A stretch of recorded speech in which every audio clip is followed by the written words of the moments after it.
Hi there, this is Lauren Kimball for ANI 245, and for this tutorial, we are going to animate SimpleBot walking. Unlike previous tutorials, however, where we animated SimpleBot to walk in place, we are going to animate off controller, meaning that instead of him walking in place and then moving the global controller as an afterthought, like with infinity curves, for instance, we are just going to use the global controller to place SimpleBot and then animate away from it. This is a more typical workflow that you'll see if you're working in television or film versus using cycles that you might be more likely to use in, like, say, game animation. I think for a lot of you, you're probably going to prefer animating off controller. It's pretty fun. All right, so with that said, the first step that you're going to need to do is to download the assets, the street scene and the SimpleBot, off of Canvas and place it in your scenes folder for your exercise 2, for those of you who've already been doing your exercise 2. If you don't have a directory for your exercise 2 yet, remember you can always make one by going to File, Project Window, and creating an exercise 2 project. Remember, very important, place it somewhere you can find it, especially if you're working on a school computer. Okay, cool. I've already created a folder, so if I'm starting from scratch, like if I didn't already have it open, I would go to Set Project, always a good habit to have so that Maya knows where to find everything. And then I'm going to go and open up the street scene.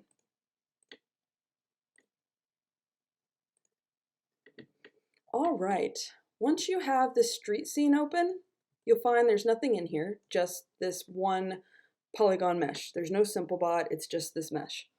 If I go look on the outliner, I can click on the mesh, but otherwise I cannot click it because it's been conveniently placed in a display layer and locked up so that it's not competing with your controls when we do bring SimpleBot in. Okay, so now the street's in, let's go ahead and bring SimpleBot into the scene.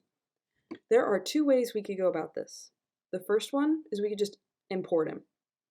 The second way, which is the preferred method, is I want you to reference SimpleBot into your scene. Now, for those of you who may not be familiar with referencing, you're going to go to File, and instead of going to Import, I'm going to want you to click on the Reference Editor, and this menu pops up. So, before we bring in a reference, what is a reference, and how is it different from importing? If I were to go File and Import, it would bring SimpleBot into the scene. Easy. If I go over here and I click this blue diamond with a plus sign, which is the Create a Reference button, and I click on SimpleBot and I click Reference, it does seemingly the same thing. Okay, we got SimpleBot. Why is this different? Why go through this extra step? When you reference a rig into your scene, it is not the same thing as importing. When you import a rig into your scene, you effectively combined everything that was in the previous file into your new file. It's like flattening layers almost. You just combine the two. When you reference, you're borrowing or referencing what was in the file that you referenced, and you're using it in this scene, but not importing it. What's actually being saved in this scene is the keyable animation, so like the keyable information. Any keys that I set, any animation curves that I create, those are going to stay in the file. But SimpleBot will remain in his file. And every time I open this file, Maya will go looking for SimpleBot and bring him back in. If you delete the SimpleBot file, the reference disappears. It breaks the connection. Maya won't know where to find SimpleBot anymore. It's a lot like, for those of you who've built materials or a custom shader, you know that you have to import your color maps, your metalness maps, whatever. Those shader maps get put in the source images folder and brought into Maya. Maya looks for those every time it opens the scene. Same with references. Now, the advantage of this is twofold. One, you get smaller file sizes because you didn't actually import that rig into the scene. The second advantage, and the most important advantage, sorry, my throat's a little dry. The most important advantage is that any changes you make to the SimpleBot rigs file will be adopted by this file. So if you're working for a company and let's say the rig breaks and you have to send the rig to the rigging TD to fix, and they send it back to you. Instead of having to reanimate the scene all over again, you reference the repaired rig, and when you do that, it adopts the animation. It's awesome. So we're going to reference our rigs moving forward. Okay, so I've got SimpleBot in my scene. The next step is I'm going to place him where I need him in the scene. So obviously he's a little bit big. I'm going to click on the global controller and I'm going to scale him down. Now immediately there's an issue. The issue is that this is a free rig off the internet and they're not always the most perfect thing. So I could try grouping him and scaling him, but I guarantee you that's not going to work either. Most rigs, when you scale them down, they're designed to be scaled. So there'd usually be, like, if I grab the global controller, there'd be an option here to scale something. Our little SimpleBot isn't really going to budge. So let's do the next best thing. Let's go ahead and scale up the street. So I'm going to go over here to the street layer, and I'm going to click on the street, and I'm just going to bounce it up to like 2 instead of 1. There we go. That's better. It's a little bit better to scale and lock it up. Obviously, if you're working in a production, that would be a big no-no. But this is an assignment, and we're just finding creative ways to problem solve in the most expedient way possible. So since SimpleBot doesn't want to be shrunk or grown, then let's just grow the scene around him. We have that liberty being, students. All right. Now, just as a quick rehash, if the rig was broken, you could either try to fix it yourself, or if you're working in a studio, you just send it to the person who built the rig and they would make the change for you. Don't ever go changing your scene, especially if a layout artist has already set up your cameras and everything. All right, enough talk. Let's go ahead and place him. So I'm going to take SimpleBot and I'm going to rotate him about 90 degrees on the y-axis. That'll do. And, I don't like how I can see his joints, and I don't like that I can see the pull vector constraints either. I don't want to accidentally click a bone and key. This is also kind of a weakness of this particular rig. There's a lot of things I like, and I'm not trying to complain because it's a free rig. That's awesome. But a more professional rig, you wouldn't really see the bones. So I'm just going to go over here to Show, None, Show Polygons, Show NURBS Curves, because that's really all we need to see. All right, perfect. Now let's go ahead and move SimpleBot back. I'm going to put him over here on this sidewalk. I'm going to move him up. I'm going to try holding down V and snapping to vertice. Ooh, it does not like that. So I'm just going to eyeball it as best I can. I'm thinking 0.6. Let's try that. He's still sinking down a little bit, about 0.65. Ooh, too high. 0.62. Oh, it's getting better. 0.61. Even better still. You know what? Close enough. He's basically touching the ground there. All right. So now that we've got him placed, the next thing, oops, why can I not grab that? There we go. The next thing I'm going to do is make sure that my scene is ready to animate. What I mean by that is I want to basically make sure of the standards. I'm going to go over here to my preferences, little orange guy running for his life from the gear. And I'm going to make sure my playback speed is set to 24 frames per second. And because this is going to be a block out, I'm going to go ahead and make sure this is set to stepped keys instead of, the default, which would be auto or whatever interpolation you might have had it set to. Go ahead and set to stepped and save. Okay. The next thing I want to do is I want to create some controllers. I already did that up here, but I'm going to go ahead and delete this shelf so that I can review with you how to create a shelf and how to create some quick and easy buttons for SimpleBot. For future assignments, we're going to use something called a picker, where a lot of rigs come with like a floating window that shows a picture of the rig, and you can push on different parts of that picture and it'll automatically grab controls for you. They're really cool. SimpleBot doesn't come with a picker, so we're just going to cheat by creating a shelf. All right, so I'm going to click this little gear up here, and I'm going to create new shelf, and I'll name this shelf Bot. And now I want to create a master controller that grabs everything that I want to key. So I can key channels even if I don't move the channel. Maybe I want to create like an anchor while I'm working. So the controls that I'm going to want to key will be the heels. So these little diamonds back here, I'm going to grab both, shift click both. Then I'm going to shift click each foot. Then I'm going to shift click the root control. And I also want to go ahead and grab these knee controllers here. Okay, so that's 1, 2, 3, 4, 5, 6, 7. 7 controllers. And then I'm going to go to create, and I'm going to go to sets, and I'm going to go to quick select set. Again, that's create, sets, quick select set. I'm going to call this all. Add to shelf.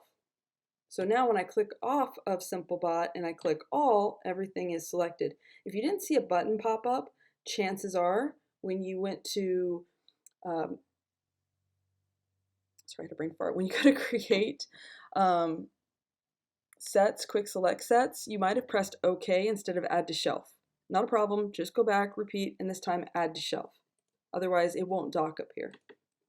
Okay? All right, next thing I want to do is I'm going to grab this eye controller and I'm just going to move it all the way over here because I don't want, if he walks through his eye controller, his eyes are going to like loll to the back of his head. And I don't want to worry about it. I just push it here out of the way. This is where he's walking. This is where his eyes are going to be looking anyway. Sorry for the sudden cut. I had to go get some water. Hopefully my voice doesn't sound so gravelly now. All right, so where we left off, we set the scene preferences, so stepped keys, 24 frames per second. We have SimpleBot referenced and set up in our scene.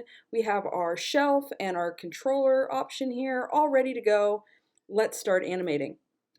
The last time we animated SimpleBot, he was stuck in a cycle, so we began with a contact frame. Because we are not animating a cycle and starting from a default pose, we're going to approach this a little different. Let's start with frame 1, click all, and just set a key to get started. So this pose, this little default pose, a little taboo to just use the default pose, but just for funsies, let's go ahead and start with the default pose. I'm going to move forward to frame 4. The reason that I'm choosing frame 4 is because this walk exercise is going to be paced at the rate of a standard walk. Standard walk is 2 steps a second, which means every key pose of the walk will be on every 3rd frame. So I'm just going to do this little bit of anticipation on the 4th frame.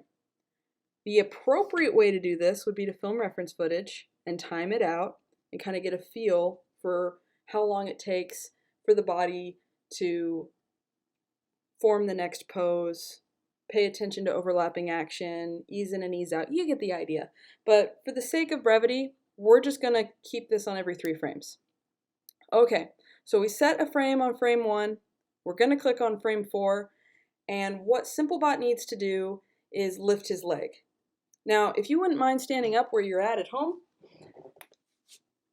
notice that when you're fully balanced on both feet, just like SimpleBot, you are comfortably, essentially sitting between the position of your 2 feet on the ground. But the moment that you lift your leg up, notice what happens. Your whole body wants to shift over the foot that's still on the ground. Okay? So we talked about this in class, but what's happening is your center of gravity is adjusting to your base of support. So just as a quick review, I'm going to use the grease pencil, and let me make sure, because I turned everything off, I want to make sure grease pencil is available. All right, I'm going to create a grease pencil layer so I can draw on my screen. You don't have to follow me on this, I'm just teaching. All right, so we talked about in class how everything has a center of gravity. Center of gravity is the point where your mass is most concentrated. If you're just standing and you're not doing anything that would change your center of gravity, because remember, your center of gravity isn't a fixed situation. It can change. If you're running, it's going to change. If you are wearing a backpack, it's going to change. If you are carrying a heavy box, it's going to shift your center of gravity. But if you are just sort of standing there, the default is usually somewhere above your belly button. So for SimpleBot, we're just going to say it's roughly here. Okay? So that is the center of gravity. Like another great example, if you were balancing a pin on your finger, that point where the pin is balanced, that is the pin's center of gravity.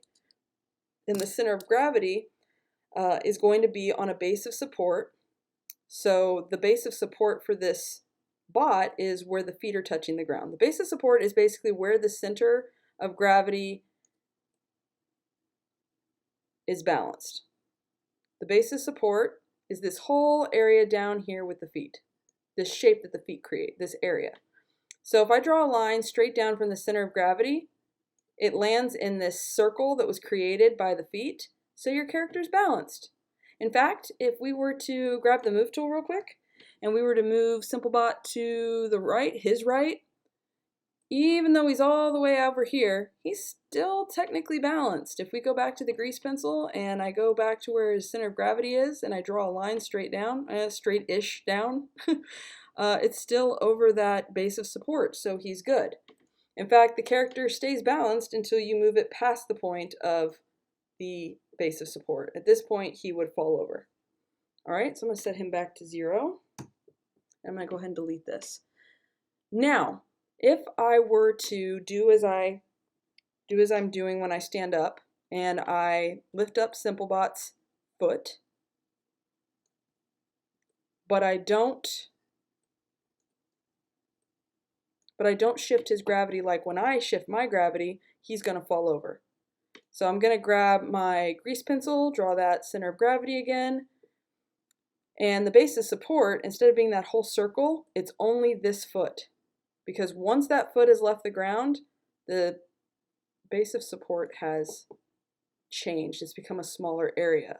So now if I draw a line straight down, it's not over the base of support. Just lifting the foot without shifting the gravity, or shifting, sorry. Oh, it's so hard to do both these things and talk at the same time. If I do not move the center of gravity over the base of support as I'm lifting up this foot, then Simplebot will fall over. I'm saying this because it's important that when we do this pose that we're moving Simplebot over, okay? And that you understand why we're doing it. So I'm going to grab Simplebot and I'm just going to move him -1 on the x-axis. And that puts his center of gravity over the base of support.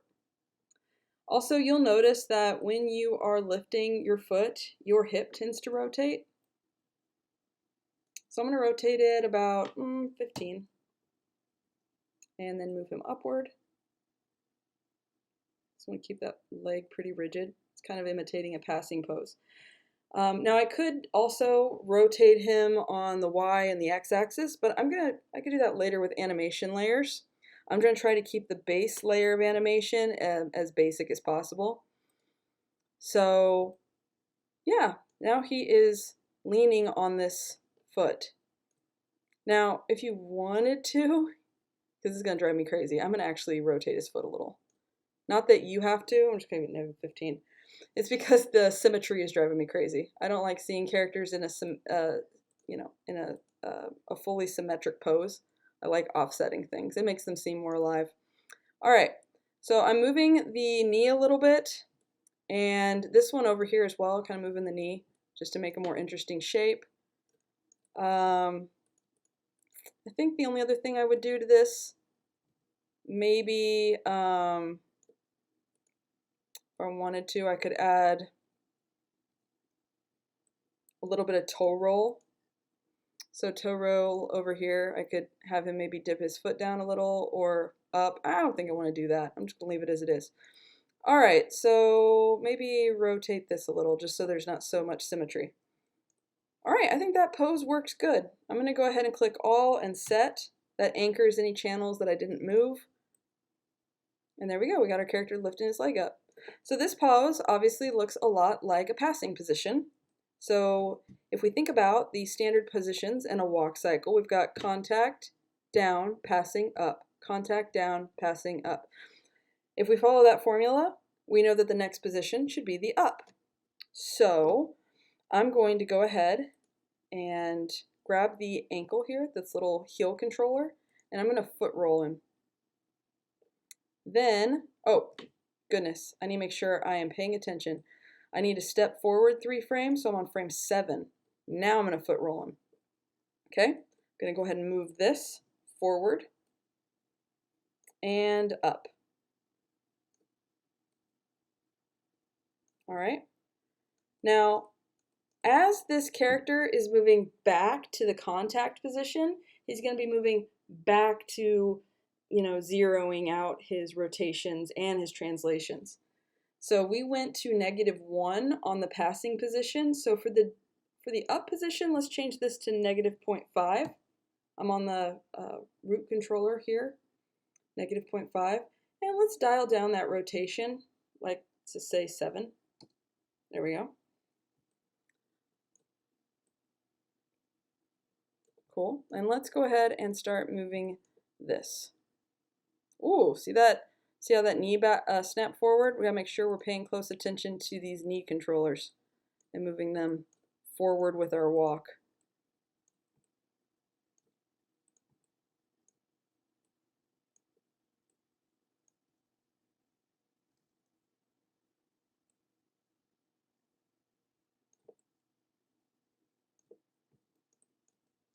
Okay.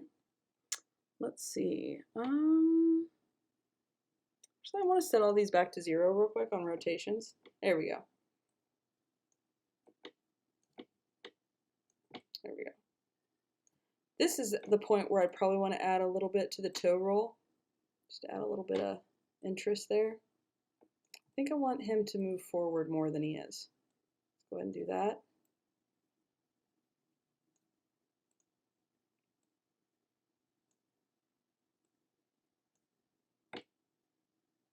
Actually not liking, I don't know if I'm liking that toe roll. If I do it the other way? No, I'll just leave it. All right, so, yeah, it looks good. Okay, cool. All right, grab everything on frame 7, set a key. Let's go forward, 1, 2, 3 to frame 10. And now our character is going to take a step to the street scene. I've already animated this scene beforehand, so I know that this foot controller is going to hit the ground specifically on the y-axis at -0.9. Boom. I know it looks weird right now. Just hang in there. Set my rotations back to 0. Let's go ahead and take out the toe roll. Actually, we'll wait on toe roll. Let's move this controller forward, and let's start bringing this torso down a bit and forward a bit. Cool. All right, now let's go in and take out the toe roll. Set that back to 0. I want the foot roll in play though. Actually, no, I do like the toe roll. So capricious, sorry. All right, so now we're getting some semblance of a contact position. Let's see if we're liking this. Oh, this definitely could step forward a bit more, I think.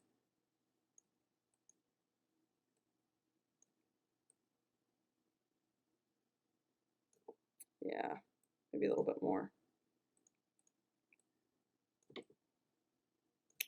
Let's go ahead and set this to 0 on the translate X for the root control. And let's go ahead and take out the rotation entirely.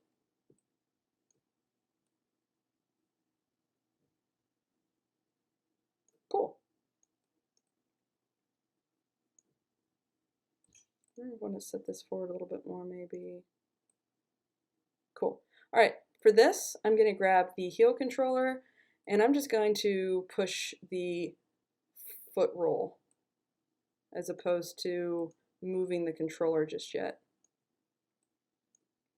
I'm going to also take out some of that rotation on the down. So I had rotated it on the y-axis because I don't like symmetry.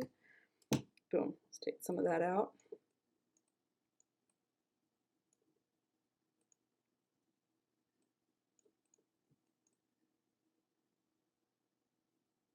Yeah, it's kind of wonky just because this foot is coming up off a step, but I think it's working. Cool, let's go ahead and save our scene. File, save scene as. So the last one we saved was setup. Let's change this to 2 underscore stepped keys. All right, excellent. So now that we got the contact in, let's go ahead and click all and make sure we set a key for everything on frame 10. Go forward 3 frames, 1, 2, 3, we're on 13. All right, for this one, we are going to plant this foot. So let's go into the heel controller and set the toe roll to 0, and let's set the foot roll to 0. What's nice about animating off the controller is you can just keep that foot planted until we're ready to lift it again. So let's go ahead and position this character so they look like they're actually stepping down. Don't forget the knees. Gotta make sure the knees are behaving. Let's go ahead and move this character on with the root controller selected, 0.5. So he's starting to lean on this foot. Move this over a little. Yeah, I'm liking that. And then of course we gotta have some rotation in there. Now ideally, again, we would rotate, what did we do before? Hold on, I wanna see what that, so negative is 15, so let's do -7. So ideally we would also be rotating, you know, down and around, but we'll save that for animation layers so we can refine it. This is just a base. So there we go, we got some down happening. I feel like there could be more contrast between these. And I think a great way to do that would be just to lift the, I'm back on frame 10, I'm gonna lift the contact up a little higher like this. That way there's more snap when we step into the down. That's better. Contrast is very, very useful. All right, at this point the foot is definitely gonna be lifted up. So let's grab this knee and move it forward. Let's grab this heel controller and turn off the foot roll. And now we're going to grab the foot controller here and actually ask it to bring the foot up. I mean, well, you know what? Let's experiment a little. Let's see how far we can push. Let's go back, turn things back a little bit. I wonder how far we could push that foot roll. Well, I mean, it does go a little further. Nah, not enough contrast. So I am going to turn it off. Going to bring this up. Maybe turn off its rotation. And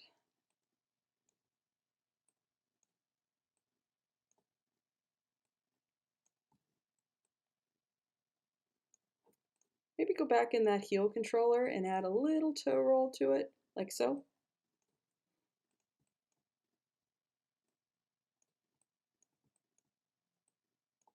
Move the knees. Let's see how that's looking. Good, got a sense of the down happening. Cool, I think that's working. Go ahead and click all and save. I'm gonna go 1, 2, 3, we're on frame 16. We do not have to touch this left foot, the blue foot. Let's go ahead and take the torso and move it fully to 1. And let's go ahead and change its rotation to -15. And let's push this torso further above the foot and straighten out the leg.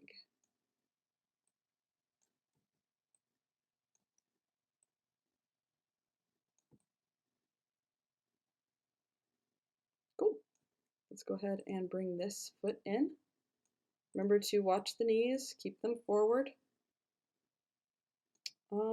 Do not like what the toe's doing. Let's go back over here and change that toe roll the opposite direction. So you're getting a little bit of drag now, see? And bring this forward.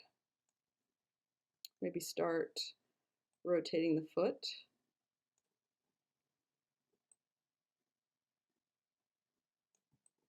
Looks good. Looks a little funny over here. Let's rotate the foot this way a little. And maybe pop the knee out that way. That looks a little bit better. Maybe rotate this one out this way. Cool, I'm digging it.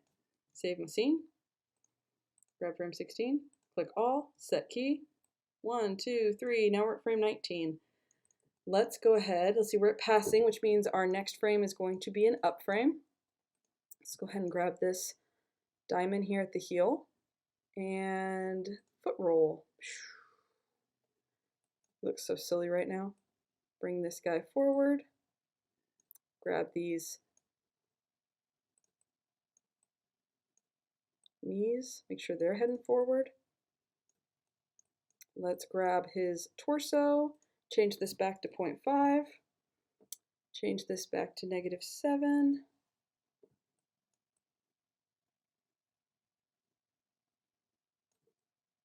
And let's bring this foot off.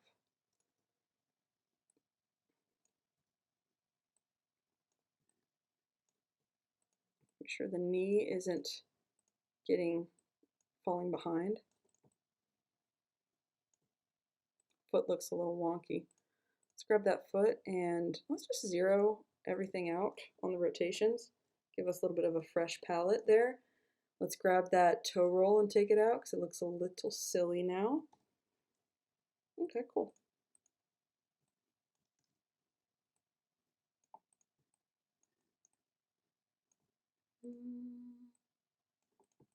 There we go. Let's see how that's looking. Yeah, it's looking all right.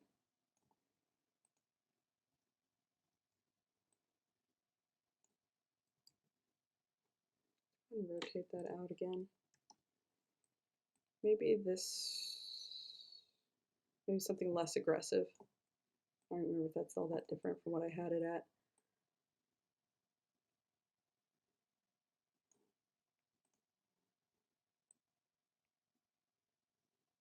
All right, I think that works. Save. Always good to save. Click all, set, and move forward. 1, 2, 3. Now we're at frame 22. And after a good a good up comes a contact. So let's take this and remember that our foot on the y-axis when we want it to hit the ground is going to be 0.9. Boom, snaps our controller back down. Let's go ahead and move our character down. Something's not working quite right. Hold up. Am I in the wrong number? Let me just zero all this up. Okay. On the y-axis, it should be -0.9. Yeah, that's where I messed up. All right, let's set this out here. Cool. Let's go over here and zero this guy's x out and the z-axis. And then let's bring him down and forward. Cool. Let's grab that ankle and key activate the foot roll.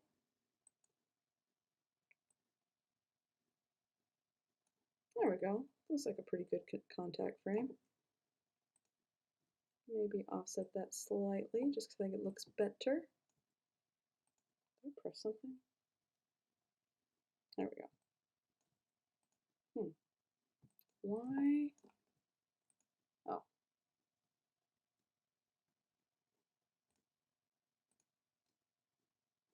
There we go. Sorry. That was bugging me. Okay. Let's fix up this back foot because we don't want it to stay the same. Okay, so we're on frame 22. Let's go ahead and push the foot roll here. And that just sort of indicates to me that we can move all of this forward more. Let's grab our knees. Very important that they stay forward. Maybe bring them down a little lower.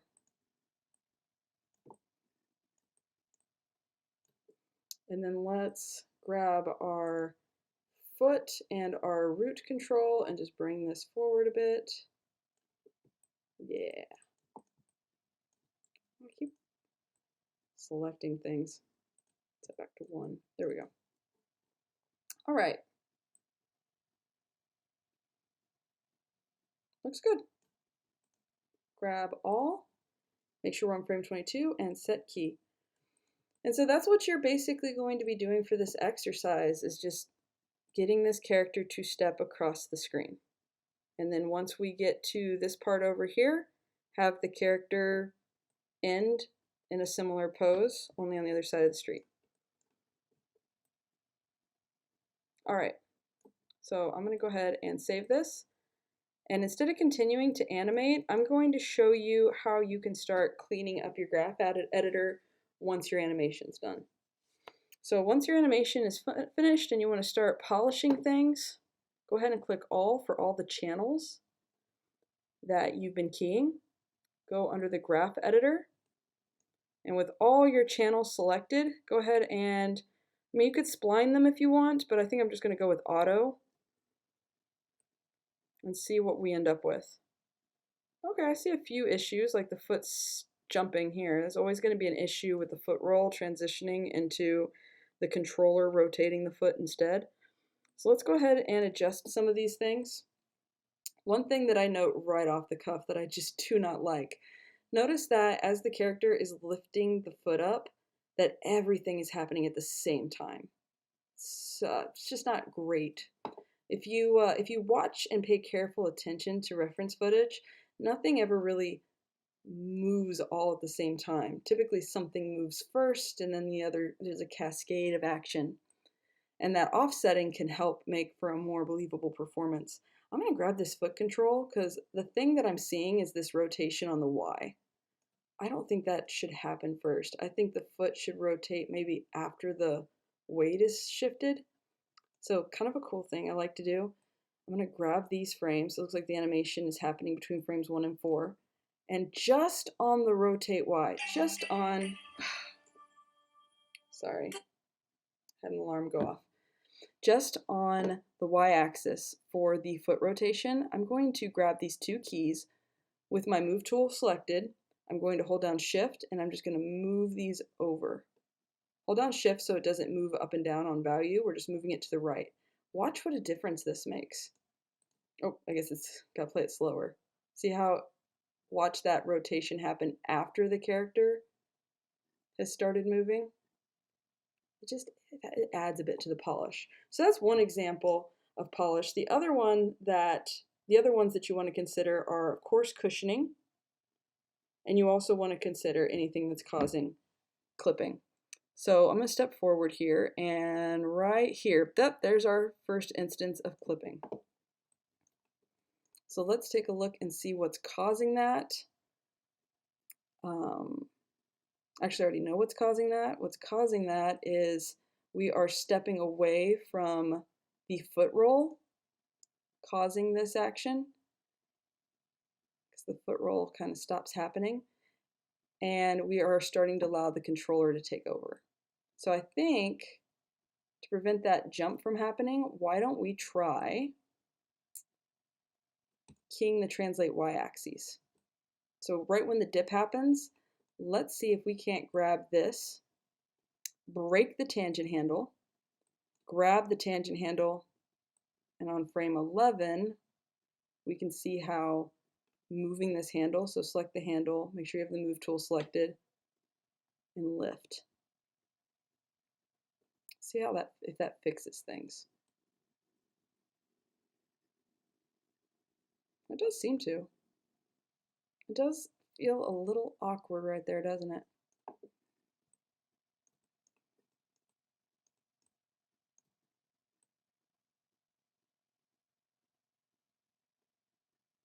It's that sudden snap right there.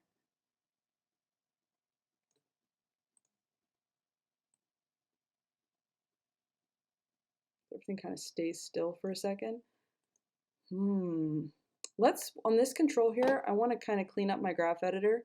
I'm going to go edit, delete by type, static channels. All right, now we're dealing with toe roll. We're doing with the foot. I wonder if we grab this, break it, and start to transition this faster.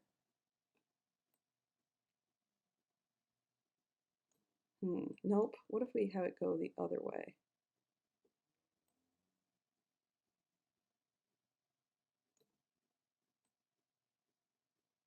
It's that. That snap is not caused by this. Toe roll, maybe? If we ask that toe roll to start transitioning faster. So just kind of experimenting. So the toe roll is ultimately going to transition. Let's delete this key off the toe roll and see what happens.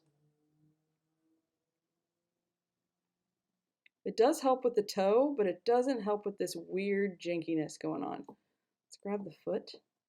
I think that's going to be caused by the foot rotation. So that is the, say it's the X channel?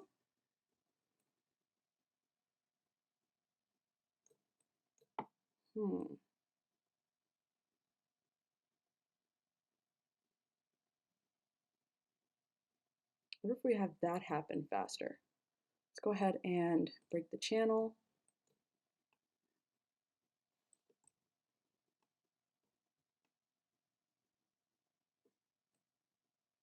Ooh, that does fix a bit. Feel that nice curve happening? I like that. But it's dipping again. So let's go back to the y-axis and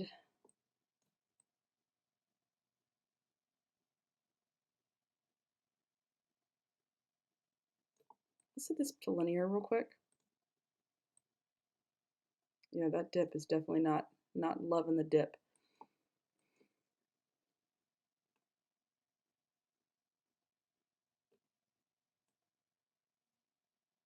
Actually, it seems like it fixed it. Not perfect, still a little janky, but better.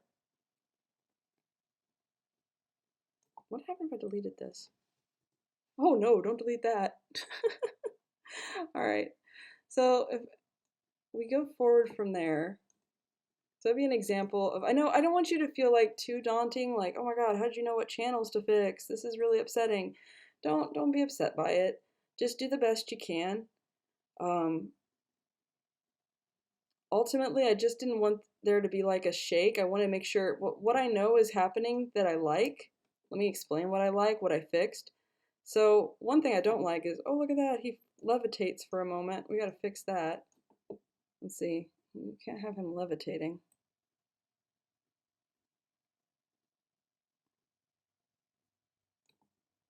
So I think on the rotate or the translate Y, we're just going to have to add a frame right here. Make sure that we set that back to auto. Probably want that to be spline actually. There we go. So we just need to add a key to keep him from floating. So basically, I don't want you to be intimidated by this. What I saw happening was that the foot was sinking in the concrete, and then when it was rotating off and away, it was kind of wiggling there and shooting backward really fast. So what I did was I noticed it was kind of an issue between transitioning from the foot roll onto this controller. So best thing to do would be to go to rotate X and adjust that so that there's no cushioning and it's happening a little faster. And then on the y-axis, just force this curve up so that the foot lifts a little faster. That's all you had to do. Okay? So don't be over intimidated by it. This stuff takes practice. We're just trying to make sure that everything is flowing smoothly. Okay. See if the rest of it's flowing smoothly. Oh, look there. We got a moment where he's flying again. We can't have that.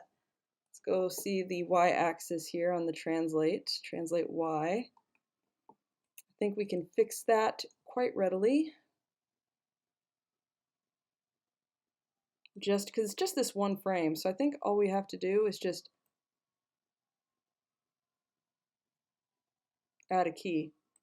Go ahead and spline that key so it's not stepped.